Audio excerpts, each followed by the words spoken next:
Hey everybody, welcome back to the channel. My name's Mark Hurley and I am the Bald-Headed Christian, and today we are comparing bald heads. No, I'm just kidding, we're not. We're talking about cantaloupe or muskmelons. When we think of a muskmelon, we think cantaloupe here in the East Coast. These are eastern cantaloupe. They're not as pretty as the western cantaloupes, but the eastern cantaloupes are just as tasty and just as sweet. Now, how do you pick the right cantaloupe if you're given the task to go to the store and pick out one for the wife? Okay, for you guys, here we go. This is well researched. First of all, when you look at the cantaloupe, the ones on top normally are going to be the most ripest. If you go down deeper, they're going to be less ripened. Okay, the first thing you look at is the netting. You feel it, you touch it. You may think, well, that's a little weird, you know, for me in the grocery store, but you feel the netting. You can see the raised edges on the cantaloupe. Okay, if you feel the rough surface, that means it's ripe. Number two is the color. It should be beige or tan or somewhere in between. If the color's right, if it's real green, you might want to pass on it. If it's got a lot of brown spots and you can stick your thumb through it, chances are that's overripe. So you want to try to pick one that is beige or tan. Number three, feel it.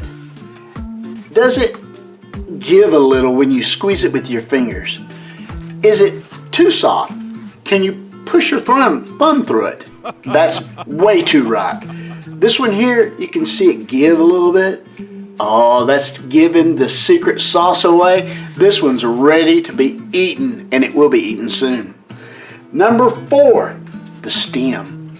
If you notice, the stem area is concaved. If it's concaved, that means that it is ripe. If it's flat, it's probably just been picked. Yeah, for those of you that garden and you pick a cantaloupe, you can tell. After it ripens a while, the stem area where it's picked is concaved. This one is about ready to be devoured. Number five, and this is the number one thing I go to. Have you ever been to church and a lady comes in and she's got too much perfume on, and across the aisles the wave and the aroma flow and you're like, wow, that lady's got too much cologne or perfume on? Well, the cantaloupe is the same way. It calls your name. The sweetness of it, you can smell it. In this area here where the stem is, you can take your nose. Ooh, this one is perfect. I have two cantaloupe. This one is not quite as ripe.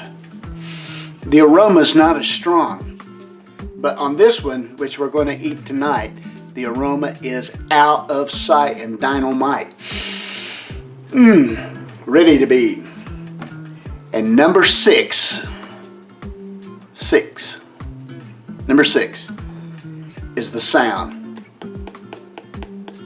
How do you know by the sound? First of all, you don't want to take your knuckles and hit it because you're going to bruise it, and it's not a good look for you, you know, in a store. So take and tap it. You can hear the low bass sound. This one is ready. But I don't go by the sound. I pick it up and I smell it. If I smell that sweet aroma coming from it, that sweetness of the cantaloupe, the muskmelon, then I know that this one is ready for that night. Now this one over here, like I said, if you buy it on Wednesday, it'll be ready on Saturday. This one here is ready to go now. I hope this helps. These are 5 or 6 steps on picking the right cantaloupe.